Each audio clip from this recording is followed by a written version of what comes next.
단 한 번의 실수로 무려 110년의 감옥형을 선고받은 남자가 있습니다.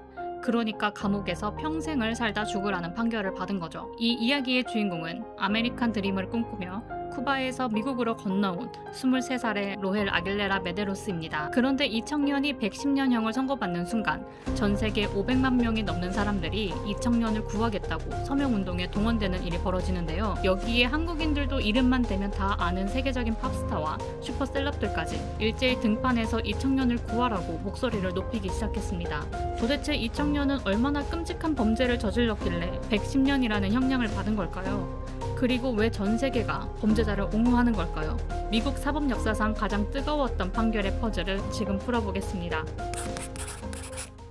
쿠바 이민자 출신으로 미국에 온 지 얼마 되지 않아 영어가 매우 미숙했던 로엘은 텍사스주에서 대형 상업용 면허를 따고 약 1년 동안 화물 트럭을 몰아왔습니다. 사실 로엘이 트럭 운전대를 잡았던 데는 가슴 아픈 가정사가 숨어 있었는데요. 로엘은 아내, 그리고 어린 아들과 함께 고향 쿠바를 떠나 미국 텍사스주로 이민을 왔습니다. 하지만 그의 어머니는 미처 함께 오지 못했고 쿠바에 홀로 남겨져 있었죠. 쿠바는 오랜 공산주의 정권과 경제 봉쇄로 영어를 배우기도 어렵고 살아가기도 힘든 척박한 환경이었습니다. 로엘이 영어가 서툰 상태에서도 밤낮 없이 대형 트럭을 몰았던 단 하나의 이유는 미국에서 열심히 돈을 벌어 쿠바에 계신 어머니를 하루빨리 미국으로 모셔와 온 가족이 함께 사는 것이었습니다. 그렇게 가족의 생계를 어깨에 짊어지고 달리던 2019년 4월 25일 오후 로엘에게 큰 돈을 벌어줄 수 있는 장거리 운송건이 들어옵니다. 바로 목재를 가득 실은 대형 세미트레일러 트럭을 몰고 콜로라도주를 관통하는 주간 고속도로를 달리는 일이었죠. 그동안 로엘이 면허를 따고 지난 1년간 주로 운전했던 텍사스주는 지평선이 보일 정도로 모든 도로가 평평한 평지 지형이었습니다. 반면 이번에 가야 할 콜로라도주의 도로는 거대하고 웅장한 로키 산맥을 관통하는 가파른 급경사가 끝없이 이어지는 초고난도 산악 구간이었죠. 즉 로엘은 거대한 무게의 화물을 싣고 가파른 산길 내리막길을 내려가는 경험이 사실상 처음이나 다름없는 산악도로 초보 운전자였던 겁니다. 그리고 와이오밍에서 목재를 가득 싣고 로키 산맥의 기나긴 산길 끝자락을 내려오던 도중 트럭에 치명적인 문제가 발생하기 시작합니다. 트럭이 제동력을 완전히 잃고 점점 더 빠른 속도로 미끄러지듯 내려가기 시작한 거예요. 대형 트럭이 험난 내리막길에서 속도를 줄이지 못하면 어떤 일이 벌어질까요? 엄청난 중력과 목재의 무게가 더해지면서 트럭은 통제 불능의 괴물로 변해버립니다. 당황한 로엘은 필사적으로 브레이크 페달을 연속해서 밟았지만 이미 기나긴 내리막길에서 과열될 대로 과열된 브레이크 시스템은 흰 연기를 뿜어낼 뿐 전혀 작동하지 않았습니다. 산길 운전이 미숙했던 로엘이 내리막길 내내 브레이크를 과도하게 사용한 탓에 마찰열로 브레이크 액과 패드가 완전히 타버려 기능을 상실한 상태였죠. 트럭의 속도는 순식간에 시속 130km를 돌파하며 무서운 속도로 치솟았습니다. 바로 이 긴박한 순간 로엘의 눈앞에 도로 우측으로 설계된 긴급 제동 경사로가 지나쳐갑니다. 혹시나 브레이크가 고장난 대형 차량이 모래나 자갈 경사로로 진입해 중력과 마찰을 이용해 안전하게 멈출 수 있도록 만든 유일한 탈출구였죠. 하지만 극도의 공포와 당황에 빠진 이 산악 초보 운전자는 이 경사로를 미처 발견하지 못했거나 거대한 차량을 급하게 제어하지 못한 채 그대로 통과해버리고 맙니다. 영어가 서툴고 지형지물에 익숙하지 않았던 점도 한몫했을 거예요. 그리고 얼마 지나지 않아 내리막길 끝자락인 덴버 서부 구간에 다다랐을 때 로엘의 눈앞에는 지옥 같은 광경이 펼쳐져 있었습니다. 앞서 발생한 별개의 교통사고 여파로 수십 대의 차량들이 고속도로 위에 빽빽하게 멈춰서 있던 겁니다. 속도를 줄일 방법이 전혀 없었던 로엘의 거대한 트럭은 그대로 정차해 있던 차량 행렬을 향해 무서운 속도로 돌진했습니다. 순식간에 승용차 24대와 대형 트럭 4대, 총 차량 28대가 연쇄적으로 충돌했고 트럭에 실려있던 수많은 목재가 도로 위로 쏟아졌습니다. 이와 동시에 차량들의 연료통이 연쇄적으로 터지면서 고속도로는 순식간에 거대한 불바다로 변해버렸습니다. 폭발로 인한 화재를 진압하는 데만 무려 5시간이 넘게 걸린 이 끔찍한 참사로 인해 현장에 있던 무고한 시민 4명이 그 자리에서 목숨을 잃었고 수십 명의 부상자가 발생했습니다. 평범했던 고속도로가 단 몇 초 만에 참혹한 대형 참사 현장으로 바뀌어버린 순간이었죠. 사건 직후 로엘은 현장에서 경찰에 체포되었습니다.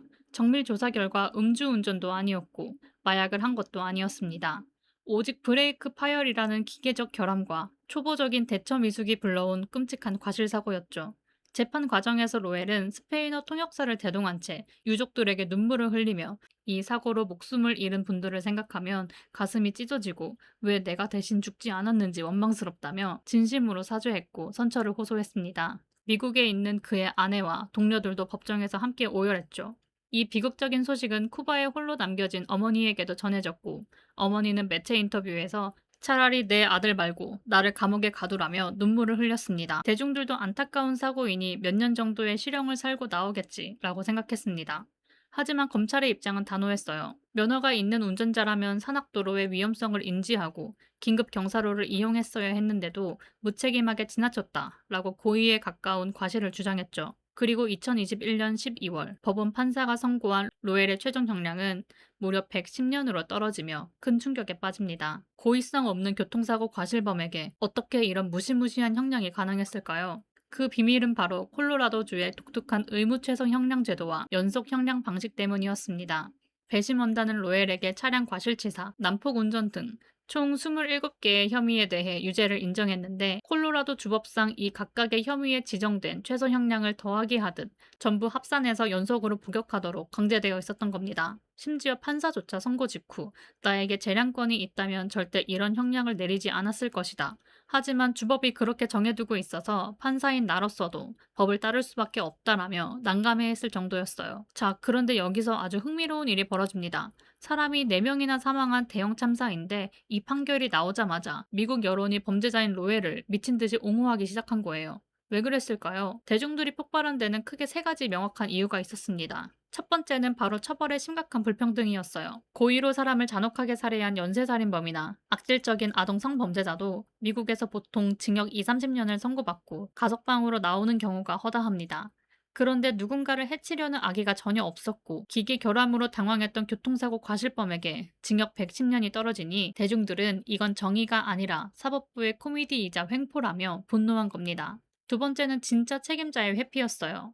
알고 보니 사고 트럭의 운송회사는 과거에도 브레이크 불량 등 차량 정비 위반으로 여러 번 적발된 전력이 있는 아주 부실한 악덕 유령 업체였습니다. 대중들의 눈에는 진짜 처벌받아야 할 악덕 기업 사장은 법망을 쏙 빠져나가고 이제 막 미국에 온 이민자 출신 노동자 청년에게 모든 죄를 뒤집어 씌우는 독박 처벌로 보였던 것이죠. 마지막은 사법 시스템 자체의 기계적인 모순이었습니다. 이 무시무시한 형량은 판사가 청년을 미워해서 내린 게 아니라 콜로라도주의 독특한 의무최소 형량 제도 때문이었습니다. 유죄로 인정된 27개의 자잘한 혐의 각각에 지정된 최소 형량을 판사의 재량 없이 계산기 두드리듯 기계적으로 더하게 하듯 전부 합산해 선고해야만 했던 겁니다.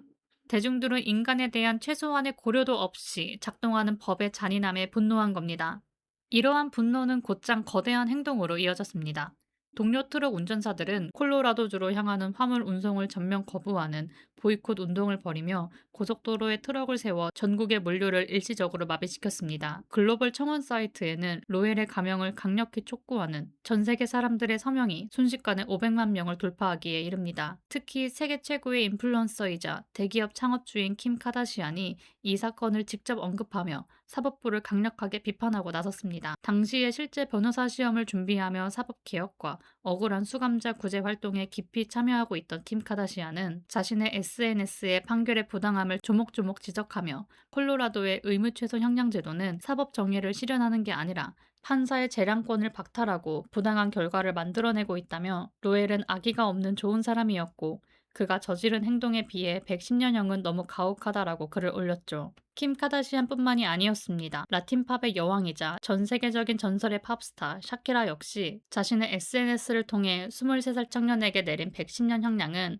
인간에 대한 최소한의 자비도 없는 처사라며 주지사에게 즉각적인 사면과 감형을 공식적으로 요구했습니다. 이처럼 전 세계적인 톱스타들과 수백만 대중들이 한 목소리로 사법부를 압박하면서 로엘의 사건은 단순한 교통사고 판결을 넘어 미국의 사법 시스템 전체의 모순을 저격하는 거대한 사회적 운동으로 번져나가게 됩니다. 여론의 압박이 극에 달하고 전 세계적인 셀럽들의 공개 지지까지 이어지자 결국 콜로라도주의 제레드 폴리스 주지사가 직접 행동에 나섰습니다. 주지사는 법적인 절차를 검토한 끝에 주지사 고유 권한인 특별 사면권을 발동하여 로엘의 형량을 기존 110년에서 징역 10년으로 전격 감형해 주었습니다. 주지사는 공식 발표문을 통해 110년이라는 형량은 청년이 저지른 과실행위나 다른 유사한 사건의 처벌 수위에 비해 지나치게 과도하며 사법 시스템의 공정성을 무너뜨리는 불공평한 결과라며 감형의 명확한 이유를 설명했습니다. 여기서 한 가지 놀라운 사실이 있습니다. 10년형으로 감형을 받았는데 로엘이 교도소 밖을 나올 수 있는 가석방 심사를 받은 날짜는 놀랍게도 바로 올해인 2026년 12월 말입니다. 실제 이 사고가 터지고 로엘이 현장에서 체포된 건 2019년 4월이었습니다. 워낙 큰 참사다 보니 재판만 2년 넘게 진행되었고 그동안 로엘은 구치소에서 계속 갇혀 있었죠. 주지사가 형량을 10년으로 줄였을 때 법원은 로엘이 재판을 기다리며 구치소에서 보낸 2년 8개월의 시간도 복역 기간으로 합산을 해준 겁니다. 여기에 전과가 없고 교도소 내에서 아주 성실하게 생활한 로엘에게 미국 특유의 모범수 감형 제도 혜택까지 적용되면서 전체 형량의 수년이 추가로 경감된 것이죠. 그 결과 사고가 터진 7년 만인 바로 올해 2026년 12월 30일에 가석방 심사를 받을 자격을 얻게 된 것입니다. 결국 수많은 사람들의 도움과 슈퍼셀럽들의 지지로 끔찍한 110년형의 굴레에서는 벗어났지만 경험이 부족했던 운전사의 판단 착오와 운전 과실로 인해 4명의 무고한 소중한 목숨이 세상을 떠났다는 사실만큼은 변하지 않는 진실입니다. 법의 가혹함에 맞선 대중의 분노와 그 기저에 남은 참혹한 피해자 유족들의 슬픔, 이 사건은 오늘날까지도 사법 정의의 적정한 기준이 어디인가에 대해 우리에게 깊은 질문을 던지고 있습니다.